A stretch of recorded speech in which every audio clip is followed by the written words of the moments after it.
Друзі, привіт! Хочу поділитись трошки власним досвідом з приводу ремонту покрівель, а саме ринви. Ось у нас проблемне таке місце є, ось криша йде. І ось криша, стіна, криша.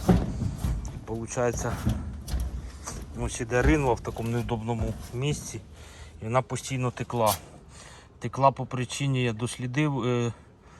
Там взяли в неї, постілили рубероїд, просмолили, прогріли, все, він не скрізь гарно взявся і виходить, метал той, що був під рубероїдом, там постійно стояла вода і попрогнивав, як сито був. Єдиний дієвий поки що спосіб, я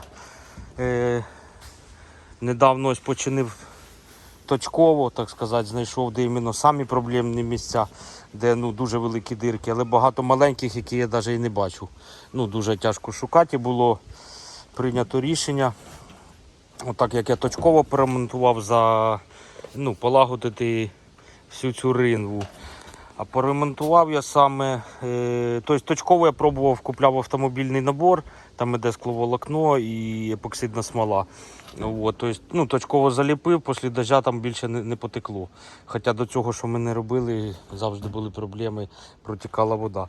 А потім ми замовили епоксидку в відро, поки що взяли на пробу 5 літрів. Вийшло з 5 літрів десь 13 метрів я закатав таким способом ринву. Взяли скломат, нарізав я полоси, промазував як краскою, наче красив низ ринви, потім укладав туди скломат і зверху пропитував епоксидку, кісточкою вмазував. І виходить дуже гарно, криша перестає тікти. Не криша, а ця ринва. Тобто ми годами не могли справитися з цією проблемою, але нарешті рішення знайдене. Може комусь знадобиться ця інформація. Вирішив засняти відео, показати. Ринва виглядала ось так. Ось бачите, просто метал. І місцями, як я казав, вже попрогнивали дірки. Але точково заробити всю цю ринву, вона у нас дуже довга, це просто жах, вона як сито.